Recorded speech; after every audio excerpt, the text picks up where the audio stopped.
უმცირესობა ნიშნავს, რომ შენ აღარ მრავლდები და დღევანდელ დღეს საქართველოს აქვს ძალიან დიდი პრობლემა გამრავლების. მე თუ ნახეთ რამდენიმე დღის წინ დავდე ეს ევროპის დემოგრაფიის პრობლემა, რაც შეეხება საქართველოს და ყველაზე პირველი -31%-ში არის მოლდოვა და შემდგომ არის საქართველო. მაგრამ იცი რას მეაქცია ყურადღება, ის -30% არის საერთო მოსახლეობიდან. და საერთო მოსახლეობაში იგულისხმება ასევე უცხოური მოსახლეობა, არა ქართული მოსახლეობა. არა მარტო მოქალაქე, მუდმივად მაცხოვრებელიც კი და ჩვენ ის 30% დავკარგეთ არა მარტო ქართველობიდან, არამედ საერთო ჯამიდან და უფრო მეტი პროცენტი დავკარგეთ ჩვენ ქართველობიდან. მე არაოფიციალური მონაცემებით, როგორც მითხრეს, დაახლოებით 1.800.000 ქართველი არის, 1.800.000 ქართველი არის დარჩენილი საქართველოში. შეიძლება ვცდები, შეიძლება ტყუი ვარ, მაგრამ იმდენად ჭარბობს უკვე შემოსული იმიგრაცია, რომ ჩვენ გვაქვს შემდგომ 10 წელში, მე შემიძლია ჩვეულებრივად დაგიხადოთ გრაფიკი, შემდგომ 10 წელში თუ იგივე ტენდენცია გაგრძელდა, საქართველო იქნება ძალიან ისეთ მდგომარეობაში, რომ ქართული ენა შეიძლება აღარ ესაუბროს ადამიანმა. შემდგომ 10 წელში. დიახ და თუ შეიძლება აი ამასთან დაკავშირებით ახლა აი საქართველოში აი რას ურჩევთ ქართველებს და როგორი მდგომარეობა თქვენი თვალთახედვით აი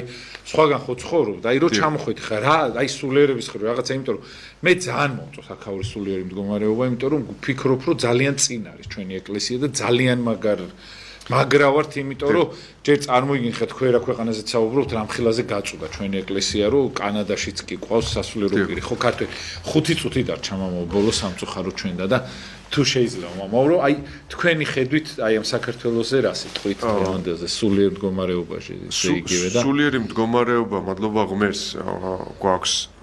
თავის დონეზე დაყენებული მაგრამ პრობლემა გვაქვს ჩვენ ისევ მოსახლეობასთან მოსახლეობის გადინებასთან მე ყოველთვის ვეუბნები ქართველებს იმიტომ ეს ჩვენ მრევლში რომ დღევანდელ დღეს საქართველოს რო გადარჩეს მინიმუმ 4 შვილი უნდა იყოს ოჯახში და სულიერება არა მარტო ლოცვა და მარხვა არის არამედ მუშაობა შრომა და არ გაქცევა იმ ქვეყნიდან რომლიდანაც ხალხი ძალით გაყავდათ და არ უნდათ ხალხს არც თურქეთში წასვლა არც რუსეთში არც ირანში არ უნდათ და დღეს კიდევ ჩვენი ნებით გავდივართ გავედინებით მატარებლებით გემებით ავტობუსებით გავდივართ რომ არ დავრჩეთ და არ შევეჭიდოთ იმ პრობლემებს რაც გვაქვს ჩვენ დღეს ამ ქვეყანაში ყველა ქვეყანაში არის უზარმაზარი პრობლემები აიღეთ ისრაელი აიღეთ სირიაში რა ხდება ნებისმიერი განვითარებული ქვეყნები აიღეთ ყველგან არის თავისი პრობლემა მაგრამ როგორც ებრაელი ხალხი ჩამოვიდა და დასახლდა უდაბნოში ჩვენ ეგ პრობლემა არ აქვს ჩვენ სახლები მაინც გვაქვს და იმათ არაფერი არ ქონდათ და იმათ გარშემო ყავდათ მუსულმანები რომლებიც იმათ პირდაპირ ემტერებოდნენ და კლავდნენ იმათ და დასახლდნენ ააშენეს თავისი სახელმწიფო და დღეს არის თითქმის მეორე მესამე სახელმწიფო უშიშროებით და თავისი ძალით და თავისი ესე ვთქვათ სიტყვის პრიორიტეტით იგივე უნდა მოხდეს საქართველოს ჩვენ უნდა დავინახოთ მატერიალურის მიღმა რა არის ჩვენი სულიერება რა არის ჩვენი დანიშნულება ქართველების დანიშნულება ქართველების დანიშნულება არის დიდგორში რის გამოც დაიღუპნენ ის ახალგაზრდები ნებისმიერ ომში ნებისმიერ განსაცდელში ნებისმიერ ესე ვთქვათ ჭირვარამში ადამიანები ძდებდნენ თავის თავს საქართველოს აი ეს არის მთავარი პრიორიტეტი და ოჯახში უნდა იყოს მინიმუმ 4 შვილი და უნდა იცოდნენ რომ ქართული ენა ჩვენი მამული და ღმერთი განუშორებელია ერთმანეთისაგან. ამის გარეშე ჩვენ ქართველები არ ვიქნებით. ჩვენ დავკარგავთ ყველაფერს, ჩვენ მამულსაც და ჩვენ ქვეყანასაც. ძალიან დიდი მადლობა მამა ესეთ ლამაზი საუბრისათვის სამწუხაროდ ჩვენ და დრო ამოიწურა მაგრამ შემდეგში აუცილებლად თუ ჩამოვზანდებით კიდე გვეწვიეთ მამა თუ აქამდე კიდე იქნებით კიდე დიდი სიამოვნებით დაგითმოთ ნებისმიერ ეთერს სამწუხაროდ ჩვენ და აი რაღაცეთ იმდენი მაქვს კიდე შესაკითხი თქვენთან და მოვიკითხა ყველა იმ ადამიანს მამა ვინც ქართულ ეკლესიას ესე გვერდში უდგას რა თქვენ ხა ახსენეთ რომ რაღაცა ეკლესია ვიყიდეთ გვერდზე შენობა ვიყიდეთ რომ ქართული სკოლა გავხსნათ რაღაცა და რაღაცეთ გაგაძლიეროთ ღმერთმა დიდ მადლობას მოგახსენებთ რომ ხართ მამა ჩვენი რაღაცა მადლობა თქვენ ჩვენი ელჩი იმ ქვეყნად და ძალიან ბევრს აკეთებენ ის მამები, ვინც ხართ იქ, მამო, ჯერ იმდენი ვიცი, რომ ადამიანი ემიგრაციაში ზოგს ტკივილს იზიარებენ, გარდაცვლილებს გადმოსვენებაში ეხმარებიან, მერე წესუგებენ, პატრონობენ და ასე შემდეგ. აი ამიტომ არ უნდა ვებრძოლოთ ჩვენ ეკლესიას, იმიტომ რომ აი ჩვენი ეკლესია ყველაფერი შეიძლება დაიშალოს, ყველაფერი დავკაროთ რაღაცა, მაგრამ აი ეკლესია რჩება.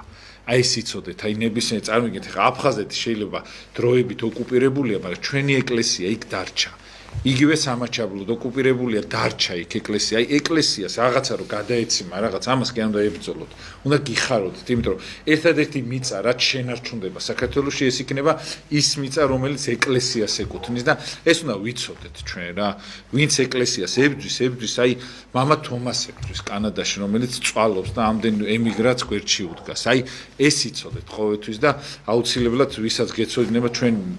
ჩვენ ეკლესიას იმდენი მღვდელი ყავს საზღვრებს გარეთ ჩვენ ემიგრანტებთან გაშვებული რომ მაგდენი თანამდებობის პირი და ელჩი სახელმწიფოს არ ყავს წარმოიდგინეთ ეგ იცოდეთ რა ბევრ სახელმწიფოს არ ყავს თან რა კარგად ზანდებოდეთ დროებით ბედნიერებას გისურვებთ და მამაო ძალიან დიდი მადლობა დაგვიწყოთ თუ შეიძლება იქ 30 წამით დიახ აი თუ ალბათ დაგვითმო დიახ თუ დაგვითმობენ მაგეთერს მე მინდოდა მე თქვა იმ ადამიანებისთვის ვინც არის ტორონტოში ვინც არის კანადაში მე მინდა ყველას მოუწოდო ბევრი ხალხი ვერათ ვიცნობიერებს რომ ეკლესია არის ტორონტოში ეს ხალხი პატრონობს ამ იმიგრანტებს კიდევ ერთხელ ვიმეორებ ორი ეკლესია გვაქვს ცეკვის და სიმღერის ანსამბლი ივერიონი და 70 ბავშვია და საკვირაო სკოლა გვაქვს სადაც ბავშვები სწავლობენ ქართულ ენას ამის თქმა მინდოდა რომ ეს არის ძალიან მნიშვნელოვანი მიიყვანეთ იქ ბავშვები ასწავლეთ აცეკვეთ ამღერეთ ფანდურზე დააკვრეინეთ და ალოცეთ და ილოცონ ბავშვებმა ეს არის ყველაზე მნიშვნელოვანი